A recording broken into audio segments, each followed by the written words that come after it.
শুভ সকাল বন্ধুরা। বৃষ্টিতে পাতাগুলো ভিজে চুপচুপ করছে। আজও সারা আকাশ মেঘলা।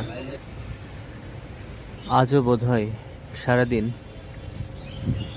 বৃষ্টির ফোঁটা দেখে দেখে কাটাতে হবে। সকাল থেকে খুব ভালো বৃষ্টি হচ্ছে। দেখুন কি মেঘলা আকাশটা। ভালো কাটুক সবার দিনগুলো, শুভকামনা সবার জন্য।